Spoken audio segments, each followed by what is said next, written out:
hard pill to swallow. Your personal goals and schedule are not my issue. I support whatever you do. I support anything that you decide to apply yourself to. I actually think it's a beautiful thing when people have a full schedule that's dedicated to growth and making sure that they have the finances and home and everything in order.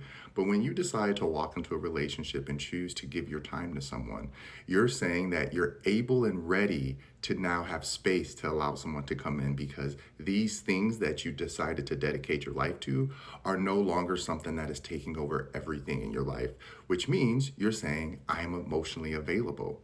If you are not emotionally available, which is, let's say, with some people, it looks like, oh, I'm so busy, I don't have time, then why are you entertaining relationships? This is nothing personal for myself. This is just something that I have observed of others. And I always watch people where they will go out of their way to get on dating apps, to go out and get dressed up and go out and party and drink and meet people or do all the things that they say to do. Go to places where you know you're going to find a man, do all this, da da da da. That's great. Vice versa. Go all these places and do all these things where you know you can find a woman. That's great. That's cute.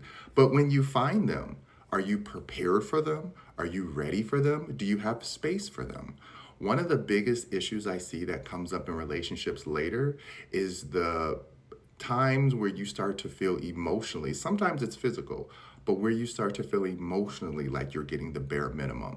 And most people, they want you to feel like, well, I'm showing up, I'm consistent, I'm calling, I'm checking in. That's fine. But when we're together, are you checked in? Are you awake? Are you spending time with me and thinking of things to do? Are we talking about things? Sometimes we can sit still and just say nothing. That's great. But I think a lot of people are relying on that to be the majority of the relationship where we can just sit in a room and say nothing and you should just be okay with it. And then you want a partner who's going to go make dinner for you and go clean the house for you and give you kids and all this kind of stuff. But you're not willing to initiate date nights. You're not willing to initiate deep conversations or open up about things you're feeling or thinking. I know that the dating world and society at large has conduced a lot of people to believe it's normal to feel like you're not supposed to speak up. But I don't believe in that. I believe in saying what you feel. And if the person that you're saying it to is not receiving it, it's not their responsibility to have to make sure that you see that it's not them, it's you. Because at that point, if you're accepting the behavior and you've said what you needed to say and you're giving them the space and the opportunity to grow and there's no growth, that's when it's time for you to say, okay, I need to either step away or I need to slow down. It's not about giving up, it's about saying it's not time.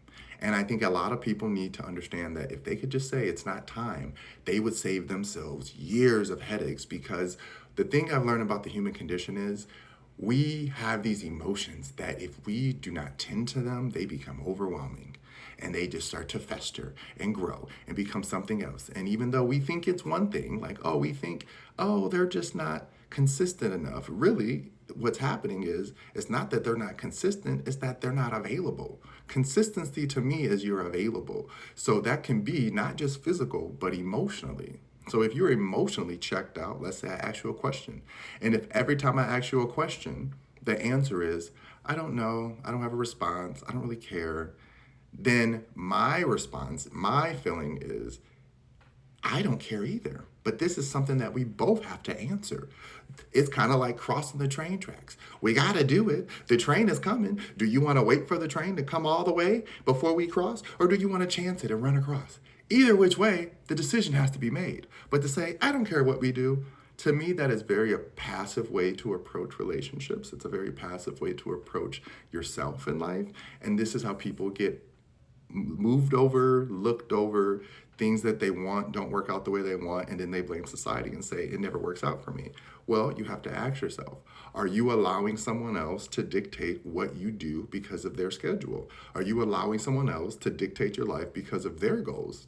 Because this is why I've told a friend before where they got the house, they got the cars, they got the man, they got the ring, they got everything, but then they would sit around and be mad at their partner for little things that didn't make sense. And I'm like, why are you mad at them? And, well, they didn't do this way, this way. And I'm like, get a hobby. I would tell them every time, get a hobby. It literally sounds like you need a hobby. You are too focused on what they're not doing, that you're not focused on what you're not doing. And now you're both in this relationship where you're trying to create something out of nothing without giving each other nothing. If you're going to open up your schedule, if you're going to open up your home, if you're going to open up your space, if you're going to open up your legs, make sure that you know you're doing it on a schedule and time that matches yours. So if you meet somebody who's always busy, you should probably always be busy too.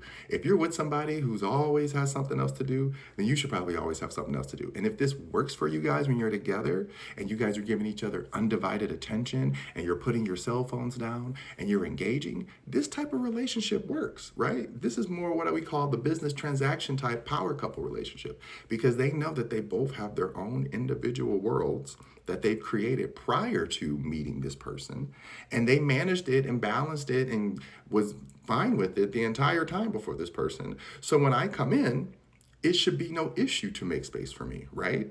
That is the reality that most people don't think about. They think, oh, I need to come into this busy person's life and prove my worth. And that's where we go over, above, and beyond. Like I used to do it. I'm very domestic in that way with my partners. I would cook and clean and do all these things when no one's asking me to. Again, I'm doing husband stuff in a boyfriend position. It don't make sense, right? This is what we tell people. Ask yourself, what am I getting out of this as well? Because no matter what happens, when it comes back down to it, when we talk about emotional and physical labor, I've met a lot of couples where one does a very laborious job and one does a very mentally laborious job. And the person who's physically doing this job, they're looking at the person who looks like they're sitting around, but they're using so much mental energy. Like, yes, you're using physical energy, but I've done some physical jobs where you don't have to think at all. You just have to do. So yeah, your body might be tired, but your mind is clear. You see what I'm trying to say? For some people, their body might not be tired, but their mind is just all boggled up, has so much going through it, and they're just trying to figure out where they are. And so when you start to see someone have these emotional breakdowns or triggers, and you're like, what's the big deal? What's the problem? I don't see what the issue is.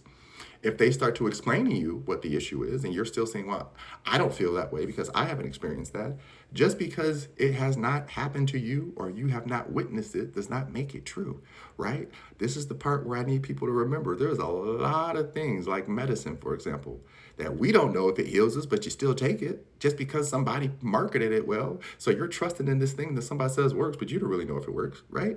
So it's more about taking the chance and saying, how do I want to apply this information to my life and my situation? If someone's coming to me and saying, hey, I don't feel seen, or hey, I feel overwhelmed, or hey, I don't feel like you're really making time for us, or I don't feel like you're initiating enough, or I don't feel like you're a part of the decision-making process, right?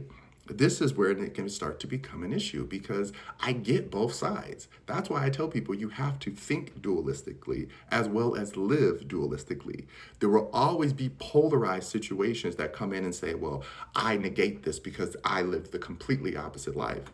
That's fine. But on that side of where you live, there will still be a duality to the polarity that you believe you're not a part of, okay?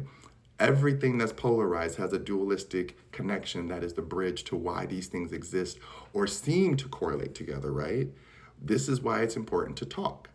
Ask questions. I don't care what anyone says about the time frame of how you're dating and getting to know them, and take your time and don't overwhelm them and da, da, da, da.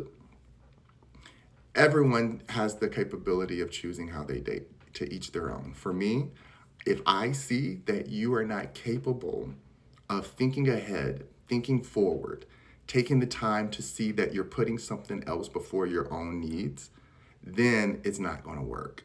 If I see that you're going out of your way, thinking ahead, as well as planning and having initiative, and you're still taking care of your own life, your own goals, let's say you're in work, you're in school, you're doing it all, good. That's for you. That's not for your partner. That's for you. So your partner shouldn't be punished for you wanting to grow yourself, no more so than your relationship should be punished because you're not willing to give them the space and time that they deserve and need. So I hope this one makes sense. I just want you to have the information that I didn't have when I was going through this process of dating, that I had to learn through my own discernment. So I'm giving it back to you so that you can use it how you want to. But again, it doesn't make someone a bad person. It doesn't mean you need to break up with them or disregard how they feel either. But it does mean that you have to have open communication about what you both really want and where you are in your life, and if you're capable of handling that relationship. Love you.